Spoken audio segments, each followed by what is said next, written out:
wabarakatuh. Waalaikumsalam warahmatullahi wabarakatuh.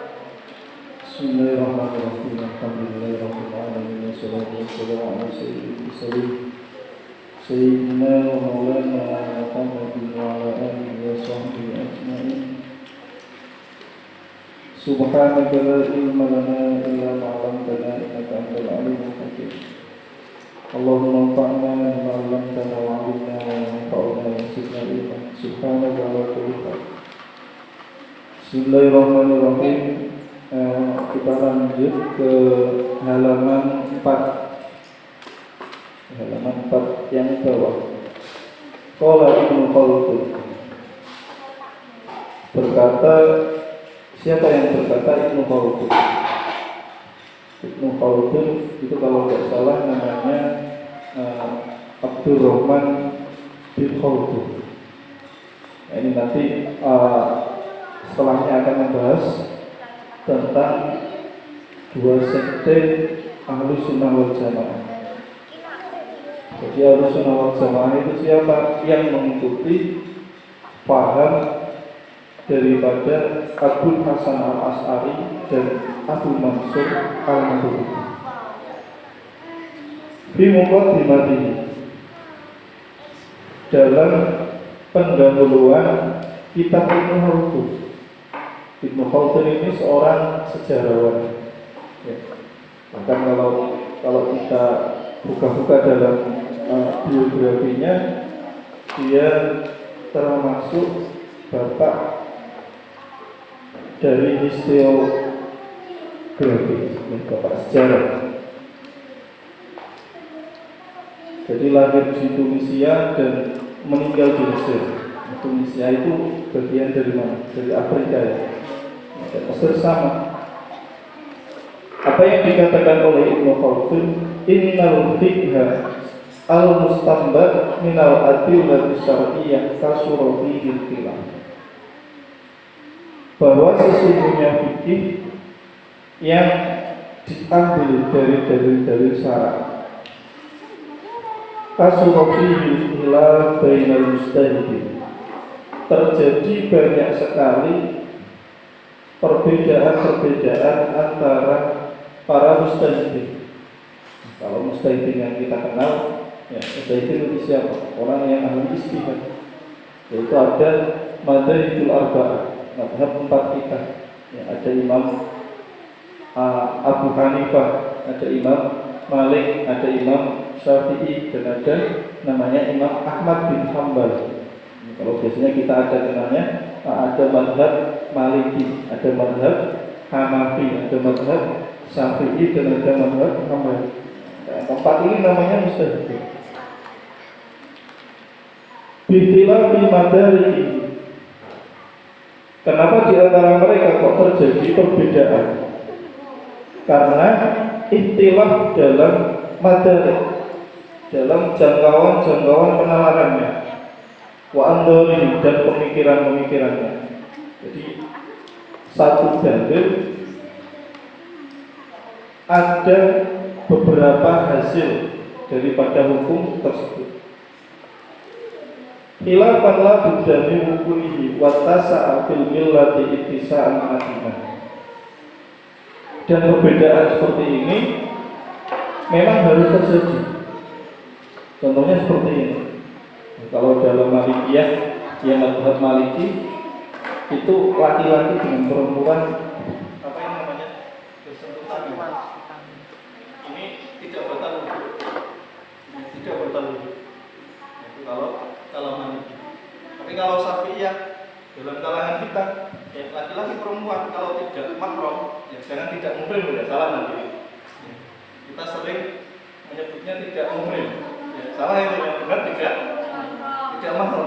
Kalau muhrim itu apa? Muhrim itu orang yang ihram, itu namanya muhrim. Ya. Jadi kalau dalam Syafi'iyah, laki-laki dan perempuan kok bersentuhan tangan, ini tidak batal wudhu. Ya, tidak batal wudhu. Kalau Syafi'iyah apa? Batal wudhu. Ya, tapi kalau Malikiyah tidak batal wudhu.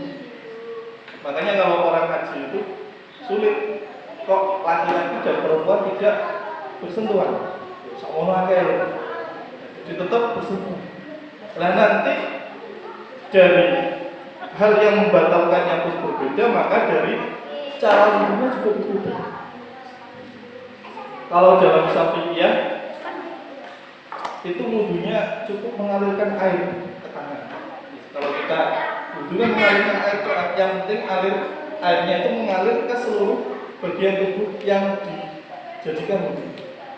Tapi kalau Malikiyah juga ada syarat lain, yaitu menggosok. Jadi harus digosok. Jadi kalau Syafi'iyah tidak ada, harus digosok. Jadi sama kita mencuci membasuh muka ini nggak usah digosok. Kalau mazhab Syafi'iyah tetap sah wudhunya, seperti itu. Kalau Malikiyah tidak sah, harus digosok. Nanti cara batalnya juga beda. Jadi seperti itu. Nah, padahal keduanya ini terlahir dari dalil-dalil yang sama, dari nas yang sama. Wa kana lil muqallidi ayyuqallidu man sa'a summa lamma intahal amru ila a'immatil arba'ah. Dan kita ini sebagai muqallid. Muqallid itu apa? Orang yang mengikuti ahli ijtihad itu. Jadi kalau yang mencetuskan hukum itu namanya mujtahid. Nah, kita namanya muqallid yang mengikuti penemu hukum itu. Sumalamma intahal amru ilal a'immatil arba'ah wa kanu bi makanin min husnil dhanni iktasara an-nas ala taqlidihim. Jadi kita dicukupkan untuk mengikuti di salah satu 4 madzhabul arba'ah itu.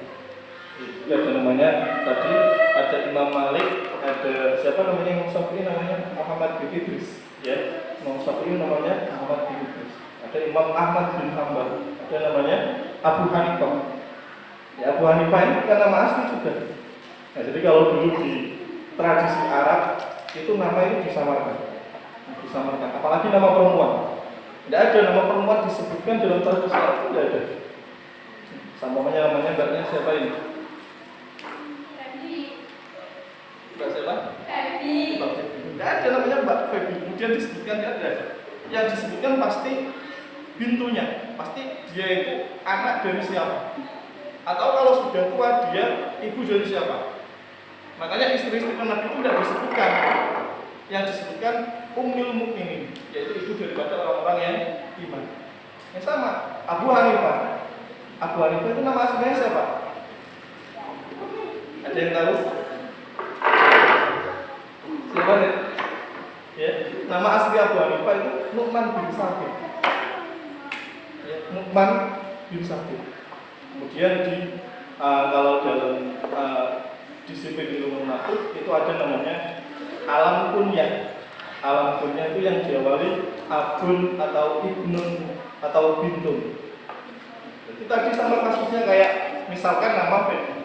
Ya, Fedi ini kalau bapaknya nama siapa? Bapaknya nama siapa? Misalkan saja. Misalkan saja. Ya, Wawan misalkan. Berarti bukan Fedi namanya, bintu Wawan. Ya, anak perempuan daripada bapak.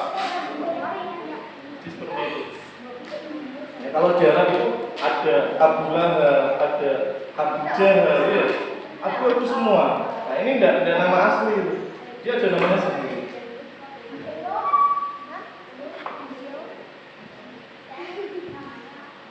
Fauqi madhhabil madhahibil arba'ah. Maka madhab 4 ini dijadikan usulan sebagai dasar. Jadi sebagai dasar prinsip ilmu fikih kita. Lil millati untuk urusan agama. Wa ma'lumun anna liha ula'il a'immatil arba'ah haddan aw farran minal umuril i'tiqadiyyah wal ahadits an-nabawiyyah wal a'malil fardhiyyah. Ini semuanya enggak tahu kita punya. Yang depan enggak tahu. Enggak. Kita wis tak baca aja. Baca. Ya, kita baca aja.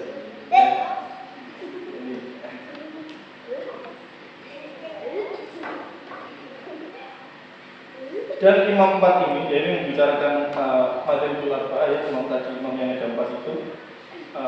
Dan keempat imam ini banyak sekali terlibat dalam urusan akidah kita.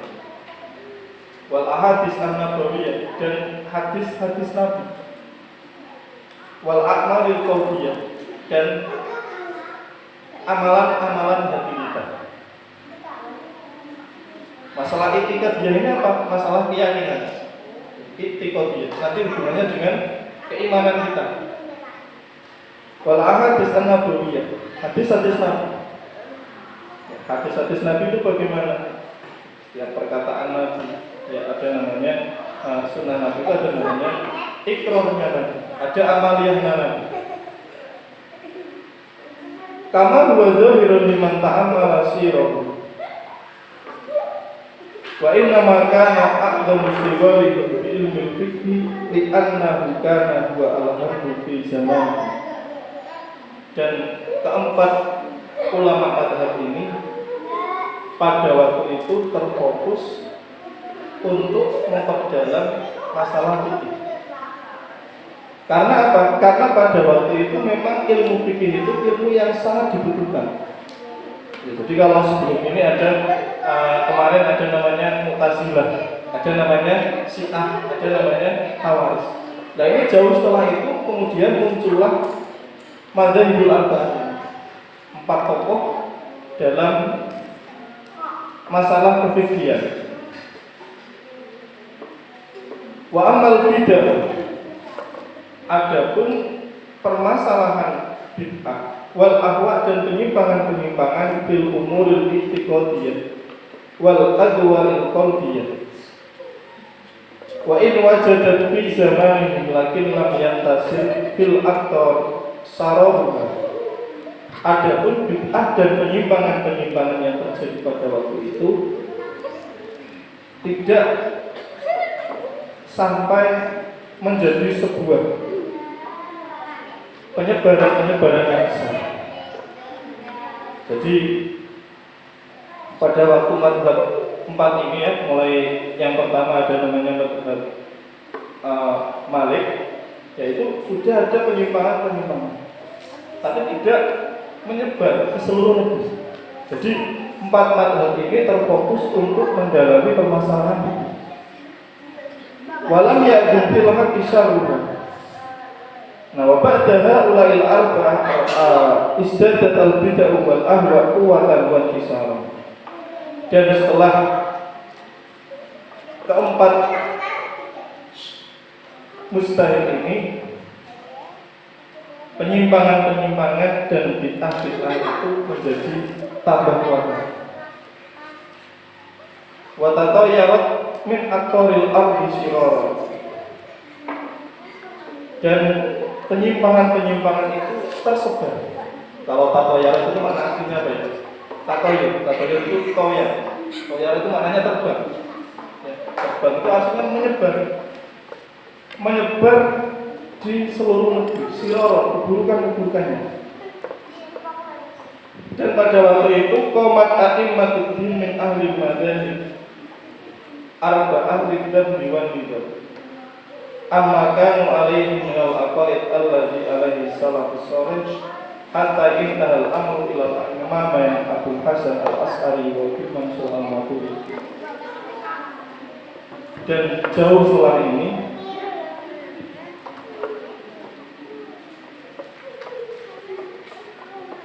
bahwa dalam permasalahan aqaid kemudian muncullah dua imam. Ya, ada namanya Imam Abul Hasan al-As'ari dan ada namanya Abul Mansur al-Maturidi.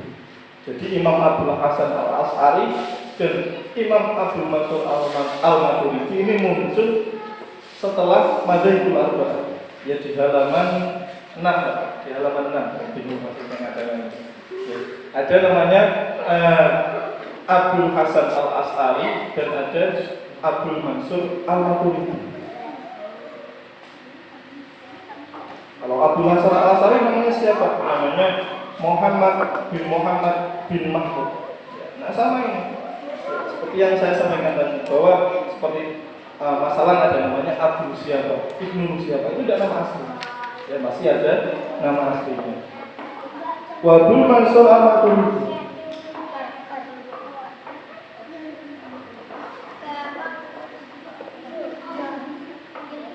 Jadi kalau kita baca ada, saya pernah baca itu Pak bahwa siapa namanya Abul Hasan Al-As'ari ini termasuk ulama yang mempunyai banyak karomah.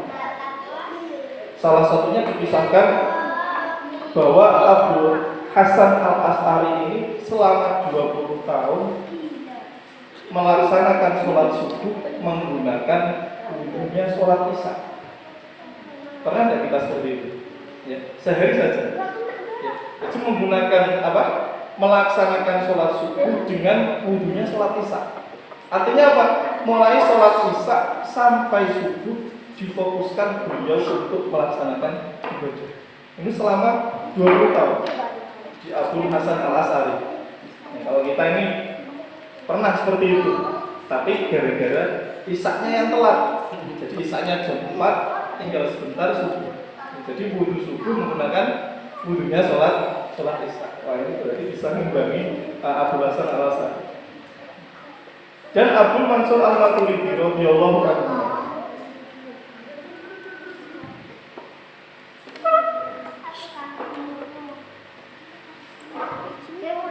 Faqama ahsanul qiyam lidzam biwanita.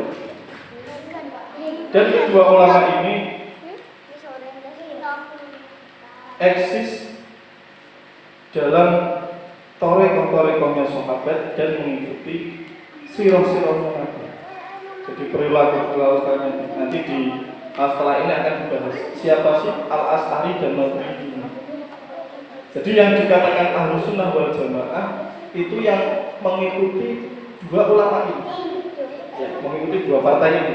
Yang pertama partainya Syekh Abul Hasan Al-As'ari dan yang kedua yaitu Syekh Abul Mansur Al-Maturidi. Wal awal alamat Abil Imam Asy-Syafi'i radhiyallahu anhu. Dan Abul Hasan Al-As'ari ini secara paham fikihnya mengikuti madhab Syafi'i, yaitu mengikuti Al-Imam Asy-Syafi'i, itu Muhammad bin Idris Asy-Syafi'i. Wasani alamat Abil Imam Abi Hanifah. Dan Abu Mansur Al-Maturidi mengikuti madhab Abu Hanifah. Lah kok beda? Ya beda. Jadi kenapa tadi beda? Karena terjadi perbedaan pemikiran di antara mereka. Dan ini perbedaan pemikiran masalah furu'iyah. Masalah kunut. Ada yang kunut, ada yang tidak. Ini gimana? Ya kok bener lah itu aja. Ya. Jadi ada yang kunut, ada yang tidak. Kalau di Timur Tengah banyaknya tidak kunut. Ya. Kalau kita kunut, apa kita kadang tidak kunut? Wah, ya cepet dah usah kunut ini. Artinya sama, itu masalah istimbatul hukum. Artinya masalah pengambilan hukum dari nas yang sama, tapi karena penalaran yang berbeda sehingga menimbulkan hukum yang berbeda. Wanala bidzalika makanan min husnul nas. Fakta fau bimadhabaihima wa saru qa'ifataini asy'ariyah wa maturidiyah. Dan dari kedua ulama ini maka kita cukup mengikuti salah satu di antaranya. Ya, kalau di Indonesia kebanyakan yaitu mengikuti Asy'ariyah. Kita ini berarti golongan Asy'ari. Asy'ari ini yang mengikuti siapa tadi namanya? Muhammad bin Mahmud Al-Hanafi, atau dikenal dengan Imam Abul Hasan Al-As'ari. Jadi secara akidah kita mengikuti Abul Hasan Al-As'ari, secara madhab kita mengikuti Imam Syafi'i. Nah, kita ini berarti dikatakan apa? Berarti kita dikatakan Asy'ariyah. Asy'ariyah itu siapa? Asy'ariyah itu orang atau kelompok yang berpaham mengikuti Abul Hasan Al-As'ari. Kalau yang mengikuti Abul Mansur Al-Maturidi namanya Maturidiyah. Jadi ada dua golongan. Ada namanya golongan Asy'ariyah, ada namanya golongan Maturidiyah. Wa tasata min baini sa'iril muslimin min urfi ahli kita wal aqwa. Nah, setelah fokus kita ada mengikuti namanya Asy'ariyah dan ada namanya mengikuti Maturidiyah. Nah, ini untuk apa? Untuk membedakan dari kelompok-kelompok yang terdahulu. Jadi untuk membedakan kita dengan kelompok Syiah, untuk membedakan kita dengan kelompok Mu'tazilah, untuk membedakan kita dengan kelompok Khawarij. Karena apa? Karena mereka pun mempunyai ulama-ulama sendiri. Ya, jadi kalau kemarin ada namanya Syiah, ya, Syiah itu ada namanya Syiah apa gitu? Ada namanya Syiah Kaisaniyah, ada namanya Syiah Zaidiyah, kemudian ada Amamah, ada namanya Gholiyah. Nah, ini tokoh-tokohnya pun sama. Nah, ini agar kita tidak sama dengan mereka, maka kita mengikuti salah satu daripada dua mazhab ini dalam urusan akidah, yaitu Abul Hasan Al-Asy'ari dan Abdul Mansur Al-Maturidi. Ini yang cowok-cowok udah jadi gimana ini? Dari potongan besok ini tambah sedikit lagi berarti ya.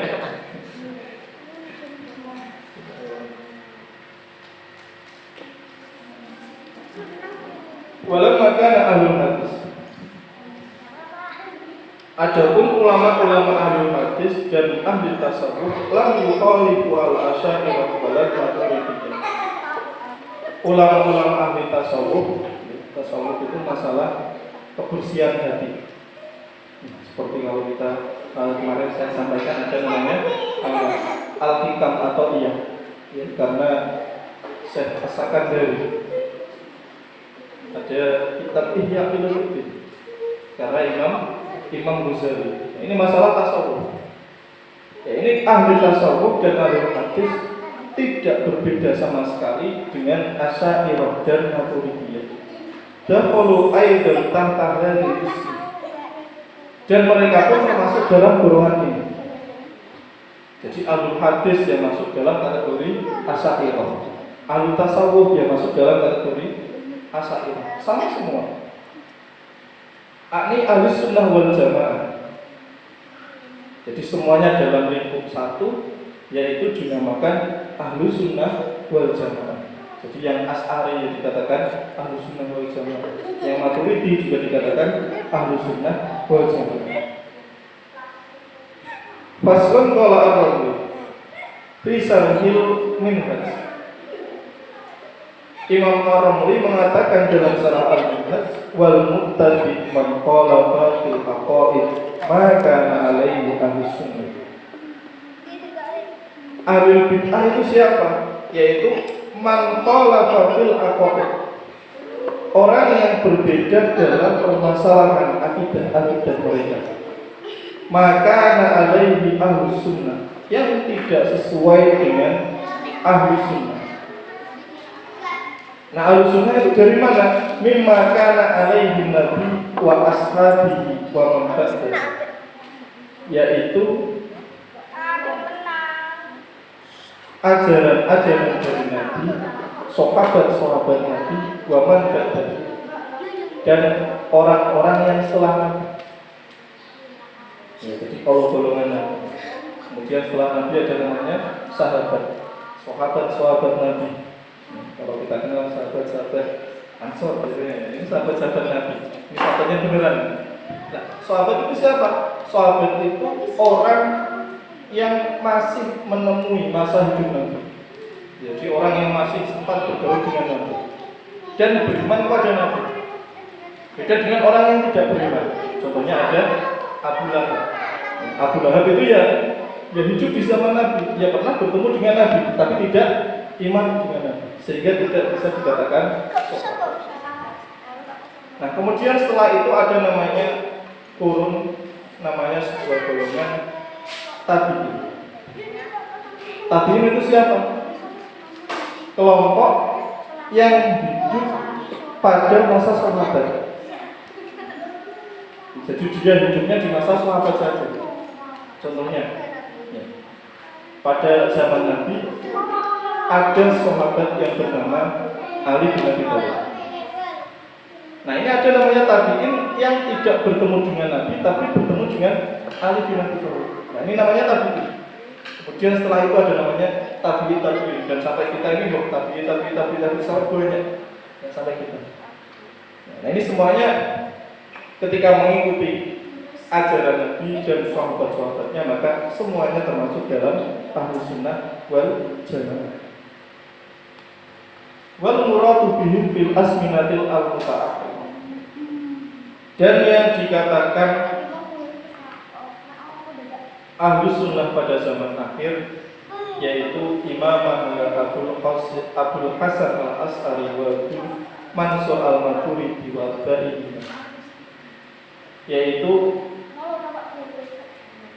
orang-orang yang mengikuti dua imam ini, yaitu Abdul Hasan al-As'ari dan Abdul Mansur al-Maturidi wa Ba'i dan murid-muridnya. Wa qala Murtada Az-Zabidi, dan dikatakan oleh Syekh Murtada Az-Zabidi fi faslisan dalam berdua fi muqaddimah di sarhi kitab qawaidil aqaid minal-ihya.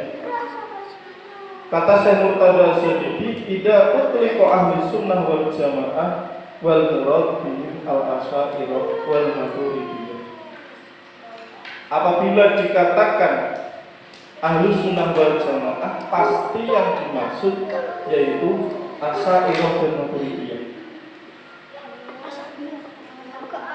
Wa qala al-Khayali fi hasiyati ala syarafil aqaid al-asy'ariyah hum ahlus sunnah wal jamaah. Pengikut-pengikut asy'ariyah yaitu ahlus sunnah wal jamaah. Hadza huwa al-masyhur min diyar Khurasan. Ini pada waktu itu ya, pada waktu Syekh Abdul Fadl. Jadi al-masyhur min diyar Khurasan. Khurasan itu Afghanistan kalau tidak salah. Ya, kalau di bawah ada ya. Di bawah kitab ada catatan kaki nomor 2. Ya. Catatan kaki nomor 2, Khurasan itu nama daerah di Afghanistan. Wal Iraq dan Irak. Wasam wa aksarul akbar, dan banyak lagi negara-negara yang lain. Wa min diyari ma wara'an nahr, dan daerah diyar itu coro makna kita ya daerah. Jadi banyak sekali tanpa kita sadari, banyak sekali kosakata kita itu adalah lafaz-lafaz yang serapan dari bahasa Arab. Daerah itu aslinya diyar, ya diyar jadi daerah. Banyak lagi contohnya apa? Yang sering kita ucapkan itu sebenarnya bahasa Arab. Apalagi? Apa?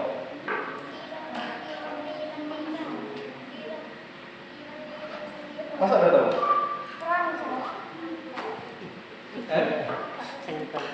Yang sering kita ucapkan sehari-hari itu sebenarnya banyak sekali yang mengandung bahasa Arab. Ya, kalau dalam kamusnya termasuk dalam kata serapan. Maksudnya bukan bahasa Indonesia kemudian dijadikan bahasa Indonesia. Apa contohnya? Apa Mas Andi? Banyak. Ya? Kabar ya, kabar. Ya, kabar. Kabar tahu ya? Apa kabar kalian kan gitu? Kabar itu bahasa apa? Kabar. Asalnya apa? Obar.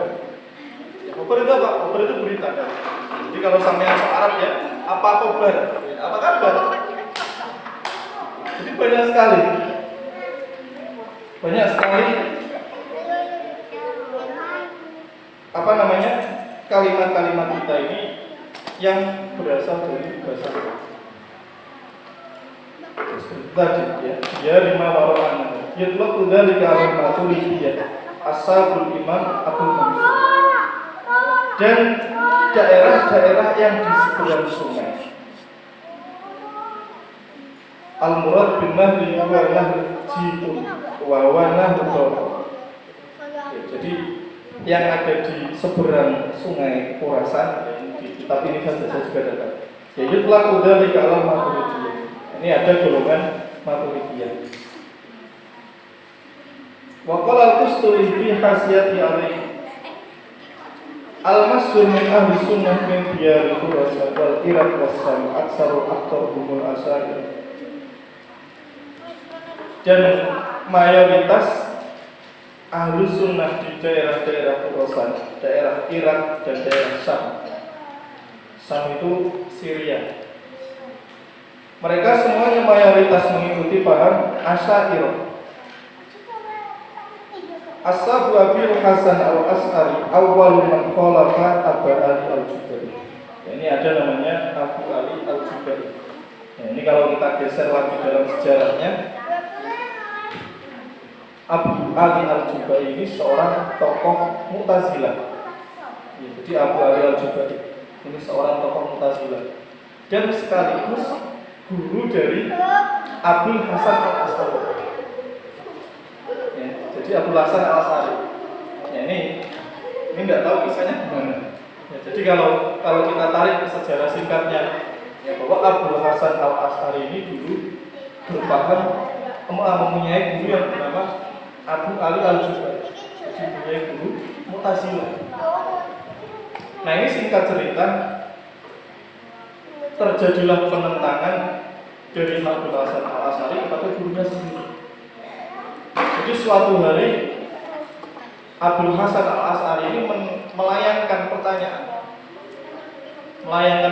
kepada gurunya. Jadi gini, Abu Hasan al-As'ari ini cerita. Jadi ada 3 orang mati. Yang pertama mati dalam keadaan taat. Yang kedua mati dalam keadaan maksiat. Yang ketiga ada orang mati dalam keadaan masih kecil. Ya, ini kasus ini ditanyakan kepada gurunya yang bernama Abu Ali al-Jubari. Ya, ini menurut jenengan gimana, Bu? Kata gurunya gimana? Yang pertama, orang yang mati dalam keadaan taat masuk surga. Ya, sama pahamnya seperti kita. Ya, orang kalau mati dalam keadaan taat masuk surga. Yang kedua, orang yang mati dalam keadaan maksiat berarti masuk neraka. Dan ini kemudian kasus yang ketiga, orang yang mati dalam keadaan masih kecil. Ini gimana? Gimana, Mas?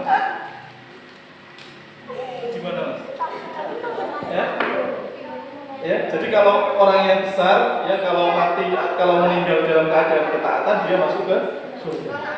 Kalau mati dalam keadaan kemaksiatan masuk neraka. Lah, anak kecil belum sempat taat dan belum sempat maksiat, ini maksudnya gimana? Nah, ini Abu Hasan al-As'ari bertanya seperti itu kepada gurunya. Kemudian jawabnya gurunya gimana? Ya tidak di surga, ya tidak di neraka. Kata Al-Jubari gitu, kata orang Mu'tazilah seperti itu.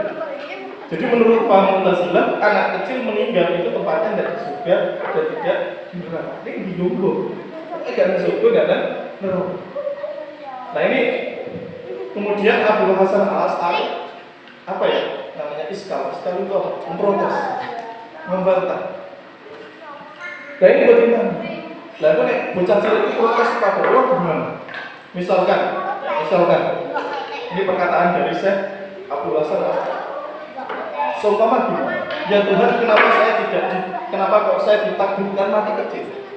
Kenapa saya tidak ditakdirkan sampai besar sehingga saya bisa taat kepada Tuhan sehingga saya bisa masuk surga? Nah, ini dilayangkan pertanyaan itu kepada Abu Ali al-Jubari. Ya, jadi Abu Ali al-Jubari ditakoni sama siapa namanya? Abu Hasan al-As'ari. Jadi sama mana Caci mau protes gimana? Ya, Caci mau protes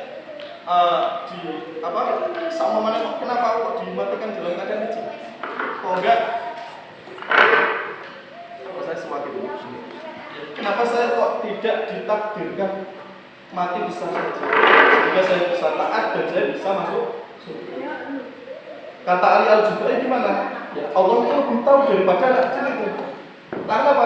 Nek tak gawe kulit sampai gede mesti saya itu melakukan maksiat atau malah berguling neraka. Itu alasan al-Jubari untuk membantah Abu Hasan al-As'ari seperti itu. Ya, kemudian ada lagi. Kalau gitu Kenapa dalam kasus yang nomor 2 orang yang mati dalam keadaan maksiat ini nanti protes kalau seperti itu ya. Jadi yang kedua kan tadi ada orang yang mati dalam keadaan maksiat sehingga dia masuk neraka. Nah ini kalau ada protes seperti itu ya orang yang mati dalam keadaan maksiat dia protes pada Tuhan, ya Tuhan kenapa saya kok tidak mati kecil saja ya, agar saya tidak melakukan kemaksiatan dan saya tidak masuk ke dalam neraka. Jadi kewan ini juga ini karena ada apa mas? Ya. Jadi dari permasalahan itu sehingga Abdul Hasan Al-Asy'ari memutuskan untuk berpisah dengan gurunya yang bernama Abu Ali Al-Syukani. Wah, judulnya paham Mu'tazilah ini banyak sekali penyimpangan-penyimpangan. Jadi masalah takdir. Yaitu Mu'tazilah sama. Mu'tazilah mempunyai pendapat kalau orang melakukan kemaksiatan itu bukan dari Allah, itu bukan takdir Allah. Ya, jadi kalau orang melakukan kemaksiatan itu tidak atas takdir Allah, tapi atas takdirnya dia sendiri. Kalau paham Asy'ariyah semua ditakdirkan Allah. Jadi kalau prakteknya kita seperti ini paham yang sangat penting ya, sangat penting. Jadi kalau masalah Asy'ariyah, kadang kita sering bertemu dengan orang-orang yang berkata demikian. Contohnya, wah aku elek ini, aku melakukan elek ini mesti diri pengiran. Ya, seperti itu ya. Ya ini paham ya juga salah seperti itu. Artinya bagaimana? Prakteknya Allah itu menakdirkan kita dalam hal kebaikan dan keburukan. Jadi kebaikan kita juga ditakdirkan oleh Allah, keburukan kita juga ditakdirkan Allah. Tapi prakteknya ketika kita mau melakukan keburukan yang sudah ditakdirkan Allah, ini kita dihadapkan dua pilihan. Kita tetap melaksanakan dan kita bisa meninggalkan. Makanya dalam Islam itu kok ada orang mempunyai niat buruk dan orang itu tidak jadi melakukan, maka orang itu dicatat sebuah kebaikan. Contohnya seperti ini, pas saya mau jalan-jalan, yang nanti pengen lihat apa ya? Yang dulu apa mas? Apa mbak? Masa ada di jadwal berbeda ya? Ya masalah gini, ya. Saya mempunyai niat baik. Pas saya mau pengen pergi ke masjid, pengen mengikuti jamaah. Di rumah saya berangkat punya niat seperti itu. Tapi setelah di masjid, saya ada jamaah. Ketemu koncone sama mas, salaman ngobrol. Kalau gitu, ke situ jamaah. Ini sudah dicatat sebuah kebaikan. Jadi seorang mukmin kalau punya niat untuk melakukan kebaikan, kok tidak jadi dilakukan, tetap dicatat sebagai hasanah, satu kebaikan. Tapi kalau dilakukan berlipat menjadi 10 kebaikan. Terus ada lagi ketika kita mempunyai niat kita mempunyai niat jelek. Wah saya mau pergi ke mana ya? Saya pengen pergi ke warung untuk membatalkan puasa, untuk moka sama. Ya ternyata di warung ini tidak jadi moka. Berhubung dia punya niat buruk, terus nggak jadi dilakukan, maka dia tercatat sebagai satu kebaikan. Seperti itu. Jadi mempunyai niat baik, nggak jadi dilakukan, ya dicatat kebaikan. Mempunyai niat buruk, tidak jadi dilakukan juga mendapat satu kebaikan. Nah ini praktek daripada Asy'ariyah seperti ini. Artinya Allah itu juga menakdirkan kita untuk melakukan keburukan.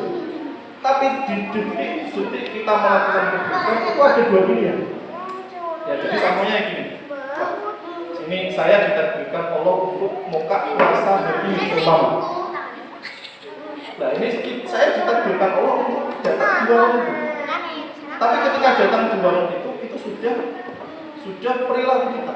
Artinya kita mempunyai dua pilihan atas takdir Allah itu. Kita melakukan atau kita tetap puasa. Paham ya? Paham ya? Paham ya dia? Paham ya? Oh, harus biarkan. Paham ya? Ya, artinya ketika kita melakukan keburukan itu berarti hak otoritas kita. Meskipun itu dalam lingkup takdirnya Allah.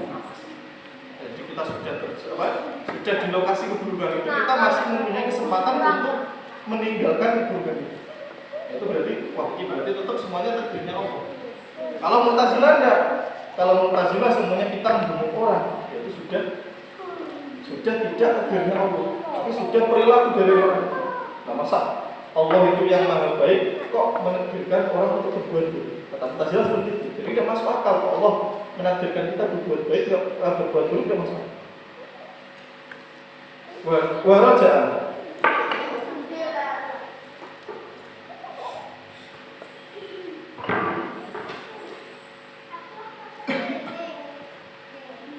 Waraja'an madhabi ila sunnah ay tariqatin nabi wal jamaah ay tariqatis sahabat radhiyallahu anhu. Wa qala Yusuf fi syarhi aqidati Muhammad. Monggo silakan yang mau tanya dulu. Rekan kita. Para rekan kita ya, Mas rekan yang WhatsApp itu belum berapa.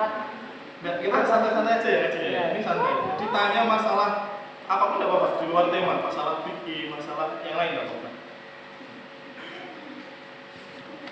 Mau santai silakan. Tak hebat ini tenaganya ini.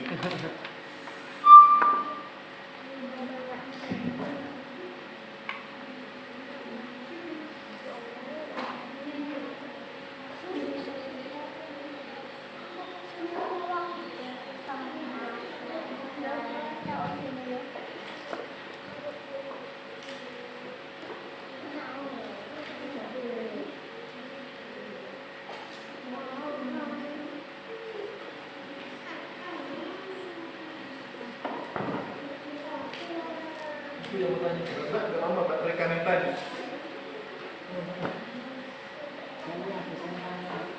Enggak apa-apa, ya, kita ini relax aja, santai.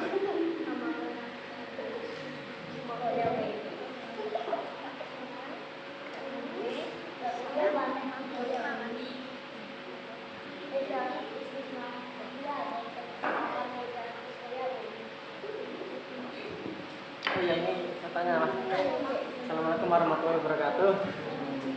Tadi kan terangkan bahwasanya di sini ada dua tukang akidah, yaitu Abu Hasan Al-Asy'ari sama Abu Mansur Al-Maturidi. Sedangkan dari Abu Hasan Al-Asy'ari yaitu mengikuti mazhab Imam Syafi'i, sedangkan Abu Mansur Al-Maturidi yaitu mengikuti mazhab Imam Hanafi. Dan secara keseluruhan yaitu dari bidang akidah, dari dua hal ini itu mengikuti ahli sunnah wal jamaah. Nah, kalau sekarang saya benturkan lagi, tentunya berada di Indonesia, semua mengatakan bahwasanya mereka ialah ahli sunnah wal jamaah. Ada Muhammadiyah, ada Ahmadiyah, ada HTI, FPI, semua itu mengatakan ahli sunnah wal jamaah. Ya sebenarnya yang menjadi pembeda ahli sunnah wal jamaah yang mengikuti Nabi ataupun sahabat ataupun tabiin itu ahli sunnah wal jamaah yang seperti apa? Terima kasih ya pertanyaannya, masalah yang sangat luas sebenarnya. Jadi dari awal tadi sudah saya sampaikan masalah 4 mazhab ini. Ya, ada namanya mazhab Malik, ada namanya Hanafi, ada namanya Syafi'i dan Ahmad bin Hanbal. Nah, ini semua keempatnya ini orientasinya adalah permasalahan fikih. Orientasinya kepada permasalahan fikih. Dan Abu Hasan Al-Asy'ari dan Abu Mansur Al-Maturidi ini orientasinya ke ranah akidah. Jadi ini dua arah yang berbeda. Artinya kalau fikih itu masalah amalia kita, seperti sholat, caranya sholat bagaimana, caranya wudu bagaimana. Kalau masalah akidah ini masalah keyakinan kita. Nah, dan kedua ulama kedua imam ini Abu Hasan Al-Asy'ari dan Abu Mansur Al-Maturidi tetap mengikuti di salah satu mazhabul arba'. Nah, kemudian pertanyaannya, ya, seperti di konteks Indonesia seperti ini, banyak yang mengklaim paling Ahlussunnah wal Jamaah. Jadi si kelompok ini yang mengaku Ahlussunnah wal Jamaah, ini sejatinya Ahlussunnah wal Jamaah itu gimana? Nah, ini sama yang seperti saya sampaikan di pertemuan sebelumnya ya.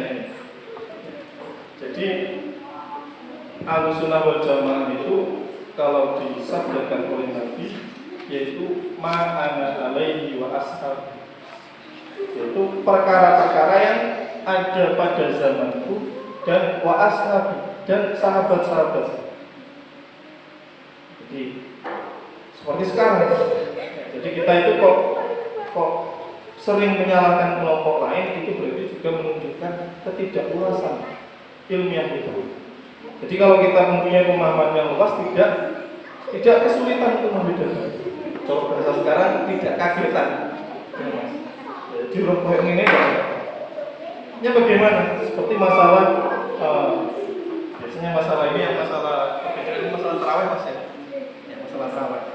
Kalau di Jatiluhur ada tarawihnya berapa? Ada nggak? Kalau di Jatiluhur ada yang tarawihnya 8 nggak? Ada enggak Mbak rekan-rekan kita? Ada yang terawihnya 8 enggak? Enggak ada. Enggak ada. Sholat subuhnya berarti kunut semua ya di sini ya? Iya. Beda dengan di tempat saya dulu. Ya, kalau tempat saya dulu itu campuran. Jadi suatu ketika kita itu juga sering sholatnya enggak kunut. Bahkan saya dulu di alma mater saya ya, di alma mater saya itu juga campuran. Jadi sebagian juga nggak mau ke kuburan, sebagian juga ikut kuburan. Ya, maksudnya kan ini kan ada yang nggak boleh ke kuburan kan gitu ya. Ada kelompok-kelompok yang mengkafirkan atau mengharamkan ziarah kubur. Ini berarti tidak Ahlussunnah wal Jamaah. Karena apa? Karena sudah bertentangan dengan jauh Nabi ma'ana alaihi wa ashabi. Karena Pak Nabi juga ziarah. Yang Nabi ziarah kenapa kita ziarah diharamkan? Kan seperti itu. Ya. Jadi masalah misalkan saya tidak bisa pakai ini loh. Misalkan gini. Ya mas, biarkan saya ada apa mas. Ya, masalah terawih. Ya. Pada zaman Nabi itu prakteknya tidak ada praktek terawih. Praktek seperti kita itu tidak ada. Kalau kita kan prakteknya terawih 20 rakaat, iya kan? Iya. Kita kan prakteknya terawih 20 rakaat. Nah, Nabi itu tidak ada. Pada zaman Nabi itu melaksanakan qiyamul Ramadan, sholat sendiri, tidak jamaah. Nah, suatu malam Nabi itu melaksanakan qiyamul Ramadan, biasanya apa ya? Konangan. Ya, konangan salah satu sahabat. Wah, ini Nabi malam-malam sholat apa? Akhirnya sahabat mengikuti. Nah, ketika sahabat mengikuti Nabi ini yang dibaca bukan surat-surat pendek. Surat apa? Ya kisahnya. Ya, soal rakaat pertama membaca surat Al-Baqarah. Membaca surat Al-Baqarah. Padahal Al-Baqarah itu berapa? 3 juz setengah, iya kan? 3 juz setengah. Kemudian rakaat kedua yang dibaca Al-Imran dan seterusnya. Nah ini sehingga pada waktu itu Nabi itu juga sholatnya tidak menampakkan kepada para sahabat. Ben dia bangkol itu dulu berantem. Sama ini kenapa? Soalnya Nabi itu melakukan syariat kemudian ditampakkan ada potensi umatnya untuk mengikuti. Iya kan? Contohnya apa? Nabi wudhu, umatnya melok wudhu supaya dilakoni Nabi. Kanjeng Nabi melakoni sholat kayak ngono. Wah ini sama mana Mas Arif terus nyimami sholat Al-Baqarah, makmumnya beban.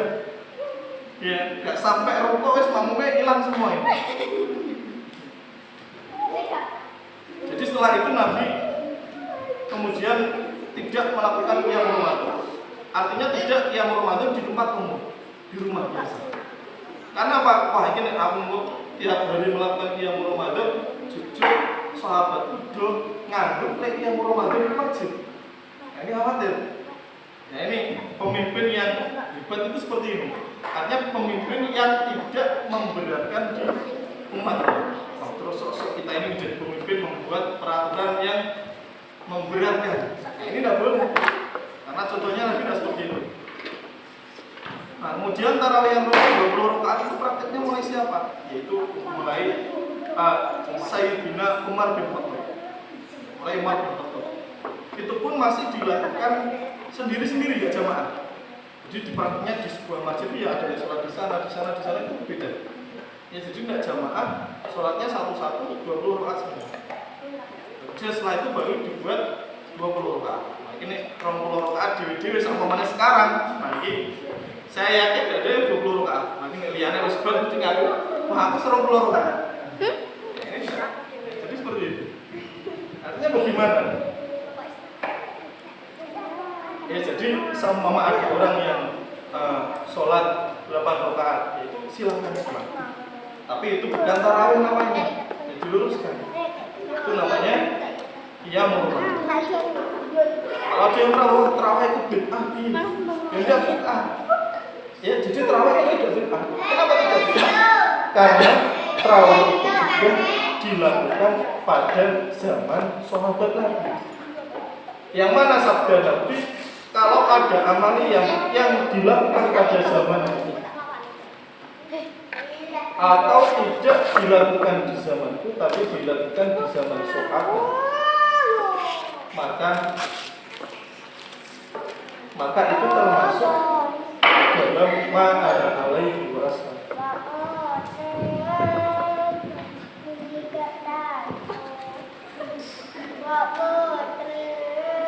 Monggo yang mau tanya lagi enggak? Sudah itu masih ada ya. Monggo yang tanya lagi silakan.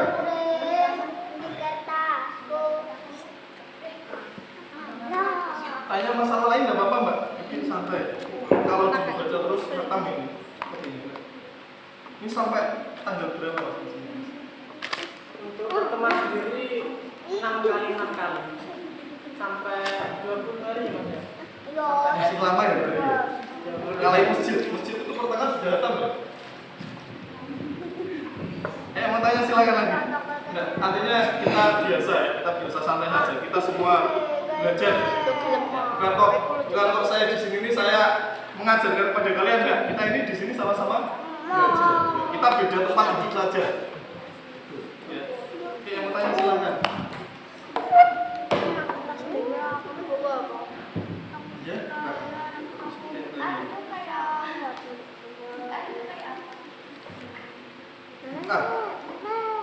Ya, itu kayak Mas ini nanti jangan di-upload Mas ya.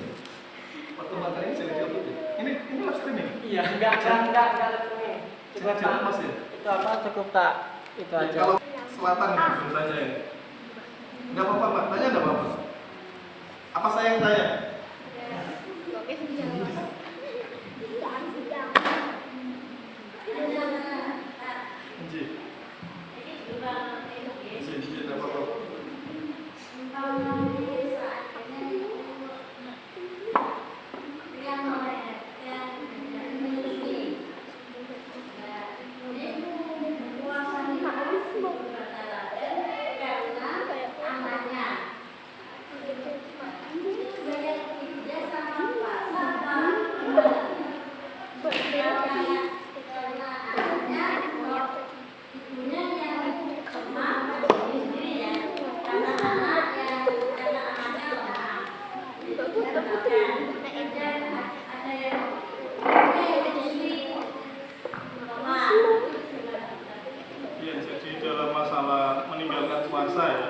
Masalah meninggalkan puasa ini ada namanya qadha dan ada namanya fidyah.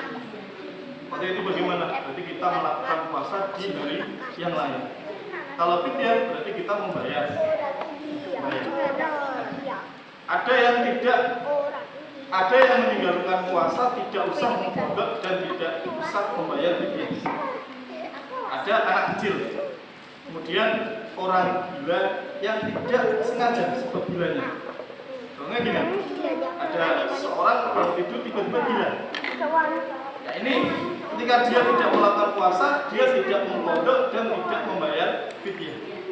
Lah niki wonten malih yang mengqadha saja, bukan membayar fidyah.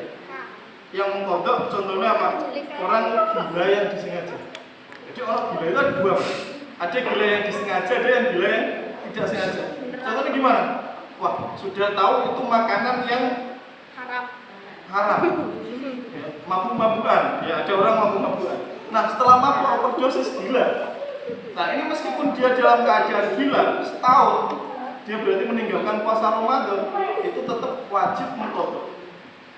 Karena apa? Karena dia gilanya disengaja. Kemudian ada lagi yang mengkodok, yaitu orang sakit yang masih ada harapan sembuh. Contohnya gini, kalau waktu puasa sakit, berarti saya waktu puasa tidak mampu melakukan puasa. Berarti saya di sini hanya wajib mengkodok saja tanpa wajib membayar fidyah. Itu berarti ada yang tanpa kodok, tanpa fidyah, ada yang tadi hanya kodok saja. Kemudian ada lagi yang hanya fidyah saja. Ya, ada yang hanya fidyah saja. Ya. Yang cukup membayar fidyah saja tanpa kodok itu siapa? Yaitu orang sakit yang tidak ada potensi untuk sembuh. Jadi orang tua yang punya mbah buyut yang sudah umur berapa? Sudah sangat tua. Bulan Ramadan masih hidup dan tidak mampu melaksanakan puasa dan tidak ada potensi untuk melaksanakan puasa lagi. Wah, kita tidak ada harapan untuk melaksanakan puasa. Nah, ini tidak wajib mengkodok. Berarti hanya wajib membayar fidyah. Kemudian ada lagi masalah ibu menyusui. Nah, ini ibu menyusui ini ada perbedaan. Ya. Jadi ibu menyusui ada yang hanya kewajiban membayar kodok saja. Yaitu siapa? Ibu hamil dan ibu menyusui yang khawatir akan dirinya sendiri. Ya, yang khawatir akan dirinya sendiri. Cukup menggodok saja. Sama orang yang tadi. Jadi ada seorang wanita hamil. Ya, wanita yang jelas ya, masa ada laki-laki. Ya, ada seorang hamil ataupun menyusui. Pak Haji, nih saya ini kok puasa. Besok saya lemes, saya nggak kuat puasa. Ini berarti dia khawatir atas dirinya sendiri. Berarti dia hanya mempunyai kewajiban mengkodok tanpa membayar fidyah. Beda lagi seperti ini kasusnya. Wah, ini anakku tak tinggal poso, anakku nangis, anakku sakit, anakku udah bisa boleh. Nah, ini khawatir atas dirinya sendiri, juga khawatir atas bayinya. Atau wah, hamil, saya hamil puasa nanti kandungan saya membahayakan. Tetapi disanjari dokter sudah bilang, ini kalau puasa nanti kandungannya lemah. Nah, berarti ketika orang itu meninggalkan puasa, berarti wajib mengkodok, juga wajib membayar fidyah. Jadi dua-duanya. Jadi yang khawatir atas dirinya sendiri cukup mengkodok saja. Kalau khawatir atas kehamilan ataupun bayinya, wajib mengkodok juga membayarkan fidyah.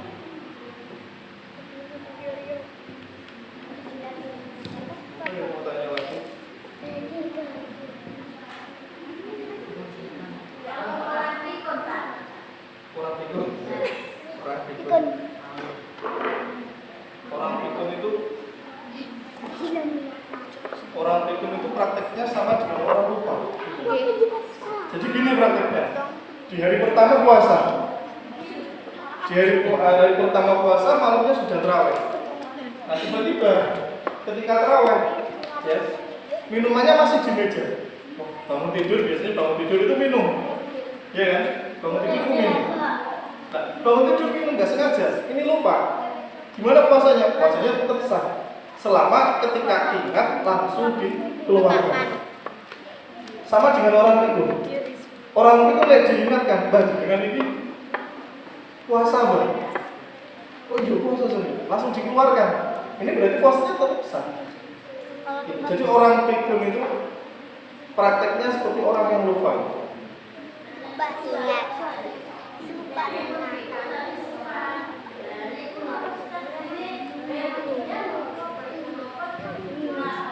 Oh, berarti sudah tidak melakukan puasa.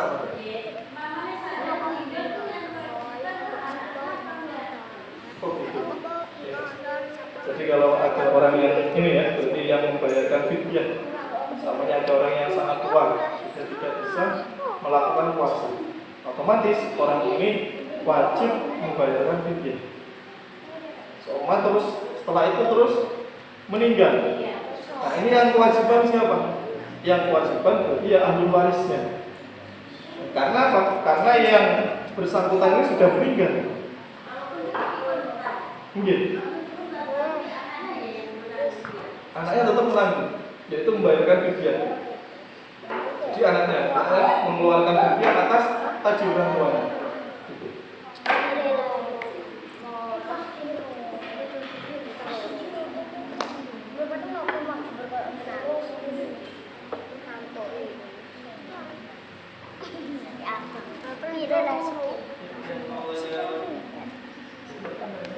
Ayo tanya.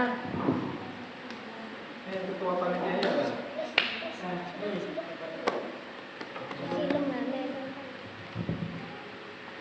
Ini mau tanya.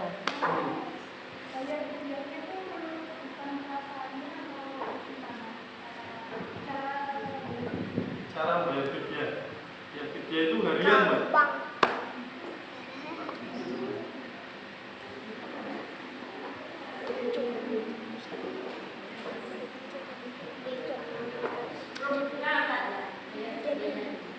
Belum?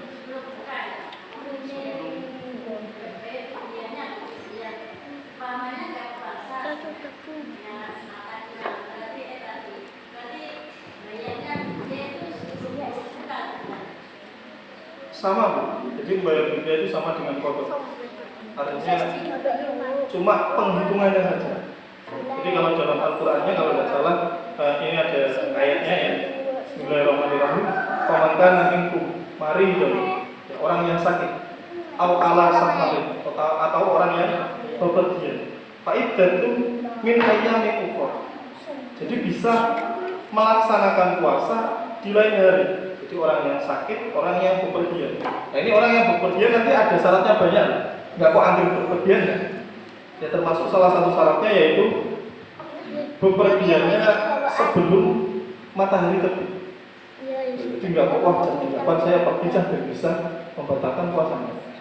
Nah, kemudian di selanjutnya ayat itu wa alal ladina yutiquna fidyatun ta'am miskin. Jadi membayar fidyahnya yaitu dengan cara fidyatun ta'am miskin. Yutiquna fidyatun ta'am miskin, memberikan makan kepada orang miskin. Jadi fidyah itu setiap harinya sebesar 1 mud. 1 mud itu kalau dikonversikan menjadi kilo berarti berapa? Seperti itu.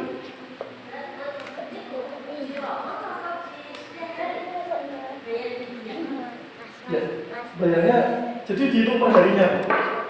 Jadi bisa dibayarkan setelah waktunya puasa itu. Kayaknya gimana? Ya, artinya sama mereka mau dibayarkan setelah Idul Fitri boleh, tapi tetap namanya bayar fidyah. Jadi, jadi selama si orang yang meninggal puasa ini dihitung. Jadi dia meninggalkan puasa itu selama berapa hari? Itu. Samanya kok 5 hari berarti dihitung 5 mud. Karena pas harinya 1 mud. Memberikan makan kepada orang miskin.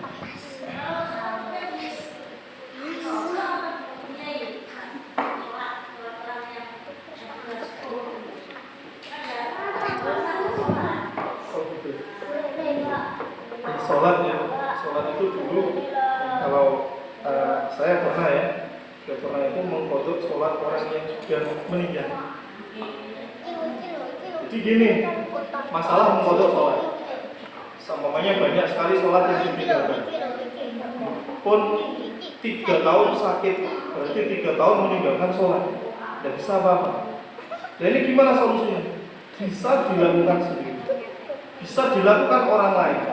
Samanya gini ya, menyewa orang lain jasa sholat itu bisa. Jadi tolong bantu ngewangi bayari utangnya sholat bayar. Jadi bayar boleh, meskipun tidak ada nasab sama sekali. Dulur di boten saudara ndak.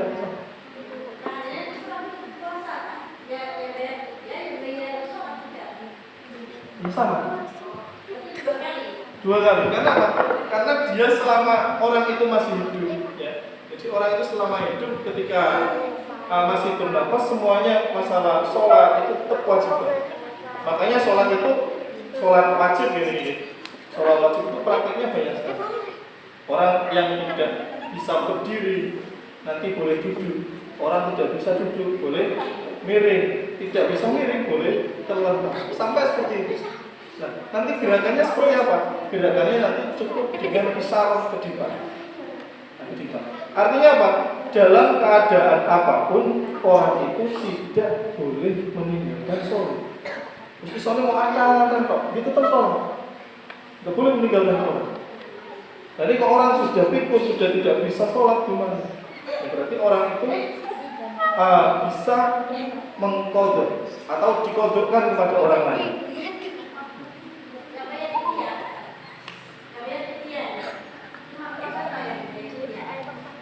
Sholat dari demikian cukup mengkodok saja.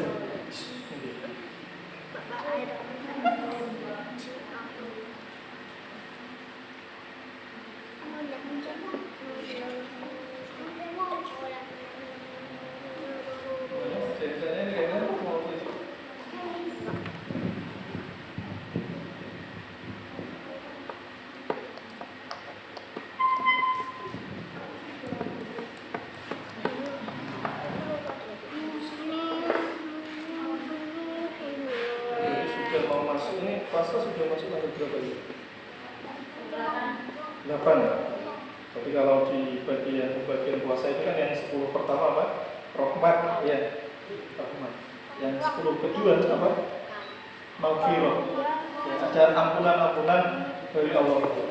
Ya, yang pertama itu rahmat. Jadi 10 hari pertama dalam Ramadan itu rahmat. Ya, rahmat itu apa? Belas kasih Allah. Berarti dalam 10 bulan pertama ini kita berlomba-lomba untuk mendapatkan rahmatnya Allah, mendapatkan belas kasih dari Allah. Kemudian masuk lagi pada 10 kedua yaitu maghfirah. Nah, ini berarti pertama rahmat dulu baru maghfirah. Artinya apa? Orang itu kalau sudah mendapat belas kasih itu mudah untuk diampuni. Sama gini, kita sudah mempunyai rasa belas kasih kepada orang lain, kepada si fulan. Si fulan itu melakukan dosa, melakukan kesalahan. Nah ini kita potensi untuk mengampuninya itu lebih besar. Ya sama seperti bulan Ramadan ini. Artinya bagaimana? Ketika kita di 10 hari pertama sudah mendapatkan rahmat, maka potensi kita mendapatkan maghfirah Allah itu lebih besar. Karena kita mendapatkan kasih sayang Allah. Ya. Kemudian yang 10 hari terakhir yaitu ada itkun minanna, yaitu terbebas dari api neraka. Jadi kalau orang sudah mendapatkan rasa kasih sayang Allah, orang itu akan mudah untuk diampuni dosa-dosanya. Kalau orang itu sudah diampuni dosa-dosanya, berarti mudah untuk terbebas dari api neraka. Nah, ini semuanya Ramadan. Nah ini kalau kita jam 5 mas, gimana mas? Dapat kita ya. Kalau dalam Ramadan itu seperti kenapa dulu kok namanya Ramadan? Ini saya cerita saja, tidak apa ya? Tidak apa, itu kenapa mungkin? Ramadan, yang ada kita sering mengenal Ramadan. Ramadan itu berawal dari kosakata Arab, yaitu lafaz rondo. Rondo itu apa? Rondo itu besi yang berkarat. Jadi ada juga ulama yang menafsirkan rondo itu apa? Rondo itu panas, besi yang dipanaskan. Karena apa dikatakan seperti itu? Karena dulu juga tradisinya di Arab, ketika datang bulan Ramadan itu juga terjadi di musim kemarau. Kemudian ahli ulama-ulama mengatakan bahwa dari korelasi itu rondo itu besi yang dipanaskan. Besi yang dipanaskan ketika nanti terus dipanaskan, maka ketika dipukul akan hilang segala karatnya. Jadi kalau kita praktekkan besi kalau berkarat kemudian dipanaskan secara lama, kemudian dipukul, maka akan mudah hilang karatnya. Sama seperti kita. Artinya sebelum kita masuk dalam bulan Ramadan, kita membawa dosa yang sangat besar. Nah, ini potensi dalam Ramadan itu kita memperbanyak amalan, sehingga amalan itu mampu menghapus dosa-dosa yang kita lakukan, yaitu lewat romdo itu. Jadi kita ini dalam fase pemanasan dosa. Jadi dosa-dosa dalam diri kita dipanaskan. Agar apa? Agar nanti setelah selesai Ramadan, kita tadi ada di 10 hari akhir Ramadan, maka adanya ekonomi, kebebasan diri kita dari api neraka. Makanya setelah bulan Ramadan ada namanya Idul Fitri. Idul Fitri biasanya diartikan apa? Kembali ke suci. Ya, suci itu kalau ibadah puasanya tidak benar, berarti tidak kembali ke suci. Ya. Jadi kembali ke suci itu berlaku bagi orang-orang yang melakukan puasa dengan cara yang benar. Jadi ini puasanya benar, ibadahnya di empang, bahasanya di empang. Jadi giat. Nah, ini bisa kita merasakan Idul Fitri. Artinya kita kembali ke suci itu. Kalau enggak ya berarti kita tidak Idul Fitri bajunya saja. Jadi tidak Idul Fitri. Jadi ini potensi kita, ini masuk ke 10 kedua ya, sudah mau masuk 10 yang kedua. Ini berlomba-lomba kita mendapatkan maghfirah daripada Allah Subhanahu wa taala. Sudah ya, paslon wallahu a'lam.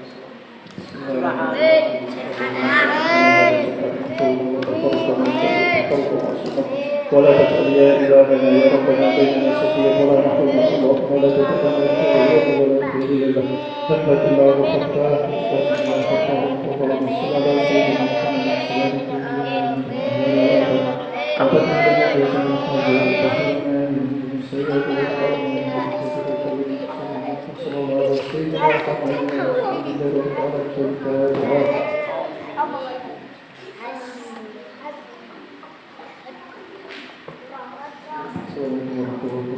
Waalaikumsalam.